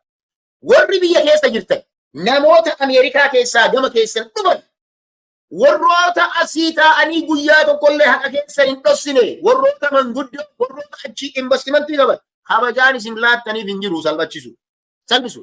Qabeenya isaan achii qaban ammootu guyyaa tokko carraan kun dhufe itti fayyadamuu dhiisu. Mana isaan ijaaran kireeffachuu diduu. Suuqii isaan banan irraa kireeffachuu diduu. Konkolaataa isaan biyya sanatti bitaniitiin jedhan bituu diduu. Biizinasa isaanii uummanni biyya sanaa barataan biyya sanaa keessattuu barataan mootummaan ta'e jedhee kuffisu biizinasa namoota kana baan gochuu danda'u qaba. Itti fayyadamuu dhiisuu danda'u qaba. Warshaa bishaanii isaan achi banan irraa bitanii dhuguu diduu. Diyaaspooraan ammoo dhugaa jirtu saaxilu. Diyaaspooraan ammoo warri karaa harkaa irra jirra jennu warri an dhugaa uummata kiyyaatiif malee garaa kiyyaa fi uf hin kennu warri jedhu gadi bahee miidiyaatti fayyadamee namoota kana itti deebisanii haleeluun barbaachisa. Gaaramuun barbaachisa. Dhugaa itti himuun barbaachisa. Saaxiluun barbaachisa. Amma rakkoon maalii? Diyaaspooraanis gargar qoqqoodamuun callisee kan kun walakkaan ammoo manatti galuun callisanii ilaaluun ani waggaa hanganaa qabsaa'e waggaa hanganaa yeroo ani laffa'u warroonni garaadhaan bulan biyya galanii miliyoonara ta'anii jiranii ani maaltu hiyyummaadhaan na fixe jechuutu jira. Dhugamatti yoo karabbiin sodaattu dhugamatti yoo saba kanaaf yaaddu ani Ameerikaa keessa taa'ee kan qabsaa'uu fi sumunii Oromiyaa yookiin Itoophiyaa irra barbaadu qabu. Dhugaa uummata sanaa garuu iyyuu callisuu hin qabnu. So yoo dantaadhaaf namicha itti maal naan jedhe beektaa maqaan dhahu yoo maqaa dhayaatis ni beektaa nama ati beektu kottuutii dhaaba baa'u kana keesseenii naan jedhe yeroo tokko akkuma biyya na dhufneen maal gochuu dhaaba miseensa dhaabaa ta'aa jennaaniini guyyaa Oromiyaan bilisoomte bulchaa aanaa taanaa naan jedhe. Nama ati beektu namni kun 100%. Bulchaa aanaa ta'uudhaaf yaa dargaggeessi Oromoo kan baratee hojii dhabe biyya san keessa hoo miliyoonaan jira. Atiin asitti haayiskuulii iyyuu sirnaan hin xumuriin kuni nama haayiskuulii iyyuu sirnaan hin xumuriin. Asii galtee amma aanaan si kennamu aanaa biraattu aanaan maqaa itti baasnee aanaa ganda akkasii jennee si baasnee si kennina moo maali namni bar digirii baateetiin hojii dhaabee taa'ee jira. Ati haayiskuulii iyyuu sirnaan hin xumurree jedhee. Tuqaa extent uummata yaadu. Sababni amma namni Ameerikaadhaa galee biyya guddatte kanarraa galee yuunivarsiitii barsiisuu gadhiisee dodola dhaqeetiin caffeedhaafis ta'e paarlaamaaf wantummaa dhagitti wal dorgomtuuf maali? Tell me the reason why. Ummata sanaaf hojjechuufi? No. Hin jiru. Maal qaba dargaggeessa achi dhalate? Kan carraa hin argatin carraa jiraachuudhaa hin argatin hojjetaa biyya sana keessa dhalate achi keessaa baasanii aangoodhaan maaf hin fiisinne? Kuni diyaaspooraan keenya hangam keessa isaa tortoraa akka ta'e si agarsiisa. Keessi keenya akkam bakka advaanteejii yookiin carraalee argamu tokko nama yookiin dhalataa biyya sanaatiif dabarsinee akka hin kennine. Gara biraatiin ammoo ofiif malee akka isaaniif qabsaa'aa hin jirre nama agarsiisa. Kanaaf salphinni diyaaspooraa keessa jiru diyaasporota ani haqa ummata Oromoo hin dhoksu jedhutu hedduminaan managgale. Kanaaf ummanni dhugatti haqa ummata keessaniitiif gadditan jiraannaan gadi bahaa hojjedhaa, miidiyaa kana kontrool godhaa, PP'n raayyaa miidiyaa ijaartee wanti isin dhageettan hundi waan gaarii, waan maalii qofa garuu ummanni biyyaa dhugaa jirtu. Rakkoon isaa maal beektaa warra asii deeman kuni Finfinneen bahanii, Adaamaan bahanii, Bushoo tuyyuu hin dhaqanii, yoo dhaqanillee dafanii keessaa bahu, Shaashamannee dhaqanii taa'anii deebi'uu hin danda'anii, Wallagga hin deemanii, Amboon dhaquuyyuu hin danda'anii because matoo hayaan irraa guuratti beektee hin saamamu waan ta'eef. Kanaaf rakkoon baadiyyaa Oromiyaa warri asii deemu kun hin beekanii magaalaa taa'anii dhufanii namni asii Finfinnee dhaqee Adaamaa dhaqee asii deebi'ee Itoophiyaa ni faarsa. Ni faarsa. Garuu namni reelaan dhaqeetiin deebi'eetiin faarsu hin jiru. Namni dalloon dhaqee deebi'ee faarsu hin jiru. Namni maddoolaabuu dhaqee faarsu hin jiru. Namni iluu dhaqeetiin as deebi'ee iluu faarsu hin agartu. Wallagga dhaqee kan Wallaggaa deemu, Walloo dhaqee kan Wallaggaa Walloo deemu kan faarsu hin agartu. Kan faarsu garuu warra garaadhaaf bulu warra carraa biraan qabnee fi mootummaan qaxaratee achi yoo deeman tikeeta irraa kafalaa. Hedduu isaanii namoota tikeenni xiyyaara irraa kafalamuuftu jira. Warroonni eejentii ta'anii asittis diyaaspooraa bira yoo dhufan waan nama amasa. Fakkeenyaaf warra walgahii dheengadda asii gaggeesse. Warri walgahii dheengadda asii gaggeesse jaalannee jibbineellee koreen gurguddoon ilmaanuma qabsaa'otaati. Ilmaanuma qabsaa'otaati. Maal jedhan sanuuyyuu bara. Osaan iccitiin gaggeessanii mo'annee cabsinee warroonni kalee nu deeggaraa nu mormaa turan hundi isaanii jedhan. Har'a dhufanii achi ta'aniitiin imbaasii asin nu deebisaa nu banaadhan. Imbaasii kaleessa cufna asit deebistanii bantan. Miidiyaa kaleessa asitti nu basaasuudhaan beekamu qeerroon Oromoo magaalaa kanatti miidiyaa kanallee imbaasii kanallee tajaajilli keessa nuttaaf isin hojii basaasaatiif jirtan jedhan dhufaniitiin akka nu gaafatan jedha. Kana dhageeffadha. Namni waan godhu wallaalee akkan taane namni waan ta'u dhabe akkan taane ta'a warra ta'e iddoo sana dhaqee dhoksaa walgahii gaggeessanii namni hiriira itti bahe hin jiru namni isaan morme hin jiru maal jedhan gadi bahanii moo'annee jedhan.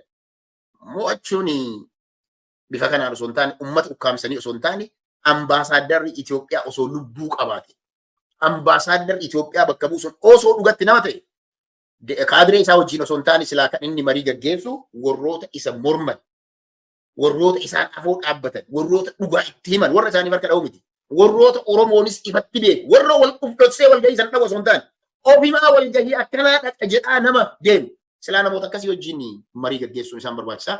Maal goonaree gorsoonni ambaasaadarroota Itoophiyaa uummata ofittuu amantii hin qabne waan ta'aniif san godhanii isaan sanaan moo'achuudha kan jedhan yoo taate congratulation jennaan. Garuu uummata bifa sanaan moo'achuun hin jiru. Ulfaadha. Ayyee hedduu galatoomaa yeroo geesse waan kanarratti qabxii tana takkatti qofa gaafii kun gaafii diyaaspooraa guutuuti namu of yaadatu nama addatu dureenis qophiilee akkasii geggeessaa ture waan taataniif gaafii kana dhiisuu hin danda'u. Hiriirri diyaasporaan biyyoota faranjiitti hedduu sagalee guddaa uummata keenyaa rakkoo uummata keenyaa calaqqisiisee addunyaan guutuun akka dhageettuuf dhiibbaa godhu keessaa hiriira keessattuu Minisoota haga Waashingitan Diisiitti Kanaadaa UK dachii kana guutuu keessatti lafa sochooftanii rakkina hawaasa keenyaa himaati turtan. Wanti sun maaf dhaabate maaf hawaasa keenyaa ka daraanuu haga zabana TPLF isan caalaadha kan miidhamaa jiru uummanni keenyaa. Hiriirri sun maaf dhaabate maaf sochoosuu dadhabdan wanni isin dhibe maali waan kanarratti goolamnee mata duree biraatti dabarra. Ulfaadhu gaafiin tun waa hedduutti gaafiin tun abbaa fedhellee taanaan dhugaa dubbachuun dirqama ta'a. Kanaaf deebiin kun nama hedduu mufachiisus mala. Warra mootummaa kana mormullee. What is the reason? Diasporaan hiriira irraa wanti galeef maali? Maaliif hiriira dhiise kan jedhu? Diasporaan hiikamuu Jawaar Mohammadii fi Baqqalaa Garbaa fa'aa hayyoota Oromoo kanneen akka Hamzaa Booranaa fa'aa fi namoota ABO'llee kan yeroo sanatti gadhiifamanii fi erga gadhiifamanii boodas tuurii isaan godhanii wal qabata. Dhugaan jirtu achi. Kana humna bilxiginnaati illee miti kana dhoorge. Tuuriin in particular jechuudha. Tuuriin Jawaar Mohaammed haasawni Jawaar Mohaammed diyaaspooraa hedduu isaa akka callisu godheera. Tuuriin Jawaar Mohaammed kan jalqaba inni godhe sun jechuudha. Haasawni inni haasa'aa ture diyaaspooraan Itoophiyaan sun illee biyya uummata Oromoo irratti ba'aa taate, biyya Oromoon Oromoo ta'uu isaa waakkatte, biyya Haacaaluu Hundeessaa nyaatte, biyya Abdul Jabbaar Hussein nyaatte, biyya Daadhii Galaan nyaatte, biyya Attee Urgeessaa fa'aa nyaatte, biyya Jawaar Mohaammed hiite, biyya Baqqalaa Garbaa hiite, biyya hooggantoota abaa'oo hunda isaanii mana hidhaatti guurtee itti taphatte.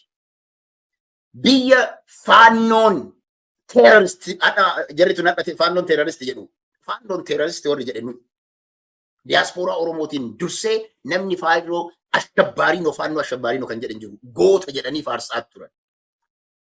Zamana nuti akkasitti qabsoo sana gaggeessaa ture diyaasporaan hundi isaa ija tokkoon dhaabbatetti Jawaar Mohaammed Faati haasawaa erga biyyoota garaagaraa yeroo tuurii galateeffannaa yeroo gaggeessu Itoophiyaa tana ammas haasofni isaa yeroo sanaa waan uummanni Oromoo erga inni mana hidhaa keessa ture argaa tureen addatu. Faallaa ture dhugaa dubbachuudha.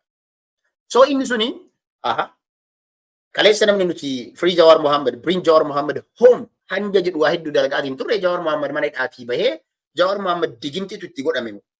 Maal nyaachifamee hanga jedhamu tokko gahame kana diyaaspooraa jedhaa ture yaadachiisumaaf.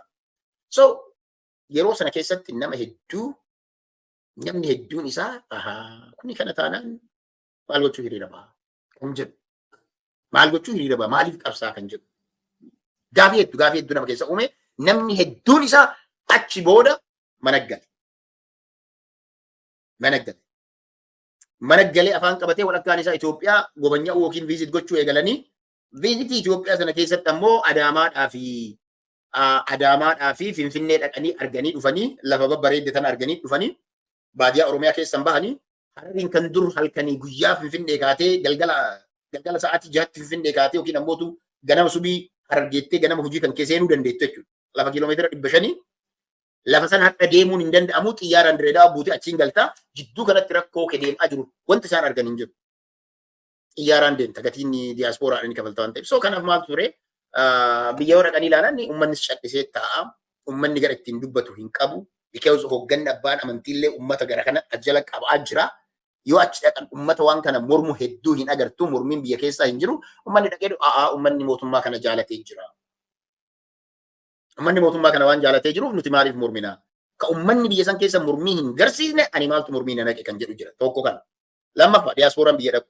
Diyaasporaan biyya hogguu dhaqee haa xiqqaatu haa guddatu. Mormama ana wajjin dhaabbataa ture yoo dhaqee Itoophiyaa dhaqabee jennaan maatiin achii maal haboosi qofatu gowwaadhaa maal taa'aa lafa fudhadhanii biiroo investimentii keessanii maqaa isaa faayilii isaa hunda qabanii lafa xiqqoo kaartaa itti kennanii as deebinaan kaartaan isaa harkaa qabamee jira, ayidiin harkaa qabamee jira, sochii godhuu hin danda'u. Dan kana hunda walitti yoo edaatu waa hedduu kaasuu hin danda'ama takka barreessine maali jennee yoo yaadannu taate. Dan dhumarratti maal ta'a uummanni kun yoo as dhufu afaanii wixxisa malee gadi bahee yes uummata keenyaaf hiriira bahuu ni barbaachisa. Sagalee ta'uu ni barbaachisa kan jedhu amantan. Not only that. San qofaa miti. Sochii Jawaar Mohaammed Faatii godhanii wal qabatee alaabaa abaa wajjin waa wal ka'etu jira. Because gufuulee dhukkuboota turantu waan jiraniif diyaaspooraa wanti mana galchee hedduun isaa. Maaltu ture alaabaa kanaa akkamii Jawaar Faatii qabattanii deemtan yeroo jedhamu hawaasni diyaaspooraa matammaan isaatu bakka lama dhaabate. Inni tokko alaabaan kun kenna alaabaa kennamaaf qabattan kan jedhu. Inni kun ammoo alaabaan kun ta'uu Oromooti it's a resistant army dha akka kana taanaan abaawwan nus hin beeku.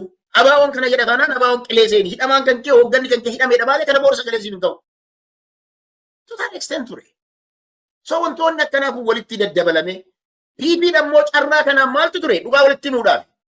Waggoota arfan yoo xiqqaate Hacaaluun ajjeefamee hanga guyyaa Jawaar Mohaammed fa'aa hidhamanitti masgiiduma salaatu yookiin bakka amantiitti toora warri kaadiree badhaadhinaa ta'an iddoo sadan turre. Boodarra maal godhan? Masgiidni illee rakkataadha beektaa.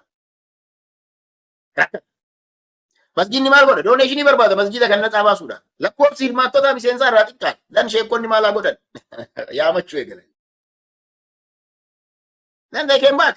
Masgiida tokko keessatti osoo ijaaruuf sibbitu saffii takka keessa dhaabbattee salaatta. Osoo garaan kan kee wal jibbu waan rabbi hin jaalanne beeki. Dan giraajuwaalii wantoonni kun maal godhe namni dur mana taa'eeti walee gomma masgiida walitti dhufuu salaata waliin salaatu sooma waliin soomanu yogguu eegalu namni aboo kaleessa akkas ol dubbannee dhiifama walii haa goonuu jedha namni hedduu isaa. Dhiifama walii godhuun parsanaalii wanti namni wal miidhan jiru. Ufumaaf summii yaadan malee dhugama jiru. An amma dhugaa kana dubbadheef abbaan na komatu dhimma isaati. An irraa dhugaa dubbadhee biraa deema dantaan qabu. Namni an komadhullee hin jiru.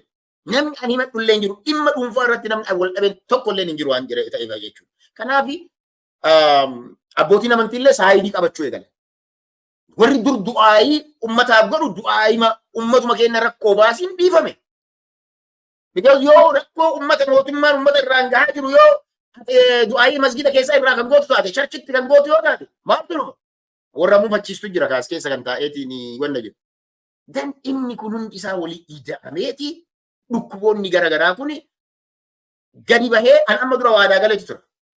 An ummata kootiif sagalee ummata kootiif ta'uudhaaf guyyaa itti amani kophaa kiyyallee taanaan hiriiran ba'aa ofiin jedheera. Okay? Kophaa kiyyallee taanaan. Garuu san gochuudhaaf maaltu si barbaachisa? Kophaa kiyya hiriira ba'uu dhallee qophiidhaan. Kophaa kiyya. Garuu maaltu si barbaachisa? Ummanni biyya keessa jiran. Ummanni biyya keessa jiran sirnaan wal dhagahuu danda'udha. Qeerroon Oromoo biyya keessa jiru sirnaan wal dhagahuu danda'udha. Ati Harargeedhaa rakkoon Harargee kiyyaa miti, rakkoon Wallaggaa kiyyaa miti, rakkoon Arsii kiyyaa miti, rakkoon Gujii Booranaa kiyyaa miti biyya keessaa guyyaa jedhee ummanni dhaabbatee wal ilaale akka rakkoo Wallaggaatti cadhifame, akka rakkoo Gujiitti cadhifame, rakkoo Shaakaatti cadhifame, akka Arsiillee itti cadhifameera. Oromoon biyya biraa hedduminaan irraa mul'atu. Amma isa kanatu na hidhaan mataa koo parsanaa jechuudha. Kophaa kiyyaa paawwannaa tokko barreessee justice for Oromo people in Ethiopia jechuun dadhabu. Justice for Rira people jechuun hin dadhabdu. Justice for immigrants of Oromo in Egypt jechuun dadhabdu. Kophaa kan kee dhaabbattee Egypt keessatti ilma namaattu dhiirri gudeedamaa jira jechuun hin dadhabdu. Garuu maaltu jira? Oromoon wal ta'uu biyya keessa osoo wal ta'iinsi jiraate quba wal qabaachuun tokko jiraate ijoollee faarsee bultoota mootummaan xiyyaara bitee fi mindaa itti kennee mana kireesseef kan atleast dargaggeessa biyya sana ofirraa dhaabuu osoo danda'e. Diaspora namni kudhanillee taatu tokkollee taatu hiriira ni baha. Kanaafi ummata garaatu hirame. Itoophiyaa deemuu barbaada namni beekta. Maatii isaa arguu barbaada namni. So maatii isaa arguudhaan maal siin jedha nama beekta? Guyyaa kudhanii abiyyiin yoo faarsite hagasiisiin jedha. Dhaqqee ni deebita. Maal Itoophiyaa dhaquudhaafani maatii kiyya ijaan arguudhaafi rabbiin faarsa malee nama faarsiin eessa jirti? Biyya dimokiraasii yoo kan taatu taate namni Itoophiyaa deemuudhaafi waa faarsuun qabu. Ijoolleen aktivistoota rogeeyyiin waliin kaleessa hojjetaa turre har'a walakkaan isii garaa isiitiif biyya galtee jirti. Walakkaan isii abbaa qabeenyaa ganda isaan isaanii keessa dhalateetiin qabeenya horate faarsuudhaaf. Isaan ammoo abbootiin qabeenyaa kan abiyyillee jedheera. Abbootii qabeenyaatu hoggana kenna bitaa jedheera. Abbootii qabeenyaatu kaadiree bitaadha. Abbaa aangoo qabu todha aktivistoota ijaarataa jiran. Kanaaf isa kana hanga ilmi namaa garaa ofiitiif buluu dhabuttii fi rabbiin tokkochi qoonqoo ofii uume Harargeen maal jedha beektaa? Qoonqoo ofii uume duuchu malee hin bulchuu jedha rabbiin. Isii takkittii tana biddeena takka oli nyaatu hin jiru. Kanaaf rakkoon biddeena lamaa sadii waan nyaannu nutti fakkaatee rakkanne hanga danda'ameen diyaaspooraan haa xiqqaatu haa guddatu harkas hin dhagarra beeki. Mana taa'a jenna malee ergaa nuti dabarsinu irratti yoo si deeggaran, yoo fayyaa ta'isiin jedhan, yoo galatoomi jedhan, namni haqaa akkas yoo siin jedhan hedduu uummanni Oromoo har'allee wama ittiin kakaasee koominiitiileen Oromoodha jechuudha. Hooggantoonni koominiitiilee Oromoodha osoo jabaatanii I think diyaaspooraan ammas uummata isaatiif sagalee ta'uudhaaf fagoo hin jiru. Garuu ammootu wanti guddaan maali yoo jenne sochiin hayyoonni Oromoodhaan dhukkubni guddaan gaafii kana osoo naa wiikitee bareedaa ture. Dhukkubni guddaan amma maali garaagarummaa hayyoota Oromoo diyaaspooraa keessa jira. Garaagarummaa dhaabbilee siyaasaa Oromoodhaa inni tokko isa birootitti qo'a qabuu dhiisanii osoo jarri kun walii galan yoo xiqqaate deeggartoonni Jawaariin deeggaran, deeggartoonni ABO deeggaran, deeggartoonni ABO WBO deeggaran osoo jarri kun haalli tokko mijaa'ee walitti dhufamee waliin taa'amee hundi kennaa waliin salphanne gurmuutaan malee as keessaan baanuu osoo walii galame osoo ijaamtuu wallaaluun dhiifame I believe diasporaan fagoo hin jiru. Inni biraa ammoo dhiibbaan kan osoo hin dubbanne bira darbuun barbaadu filannoon Trump ammallee waa hedduu jijjiire. Ameerikaa keessatti Trump filamuun isaa Trump wanti inni godhaa ture diasporaa mataa isaatu cinqutu ture. Baqataa cinqutu ture. Cinqiin baqataa irra ga'u kun diasporaa irra ga'u kun diasporaan hedduun isaanii waraqaa lammummaa kan hin qabne waan ta'eef yoo gadi bahe biyya abbaa eenyu keessa teettee kana goota jedhamee yoo hidhame namni wabii naa ta'e yookiin looyara naa qaqqaree iddoo sanaa na baasu hin jiru kan jedhuun namni mataa gadi qabatee jiraachaa jiraachuun jira. Garuu ammootu har'allee taanaan manatti illee hagalu maajoritiin Oromoo Minnesota keessa jiru, maajoritiin Oromoo diaasporaa keessa jiru wherever haqa uummata Oromoo kan deeggaruudha. Yeroodhaan mataa qabatee jechuun barbaada. Ulfaadhu galatu. Hedduu galatoomaa yeroo geesse wallahi waan dhugaa yeroo hedduu gaafina keessa deebitu akka gaariitti deebisaa isiisa argadhe hawaasni sirraa barata jedheetiin abdii qaba.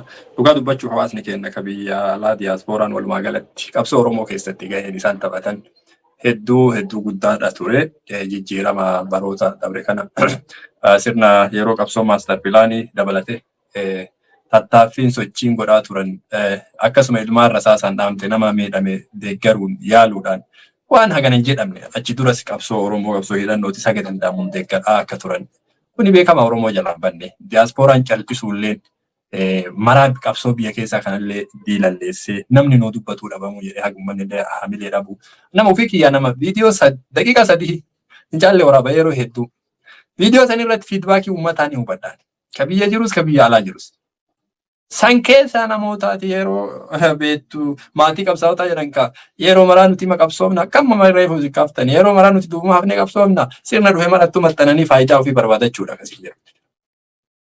Suni waan qaanyiidha. Hawaasi keenya bakka ga'uuf deemu qaba.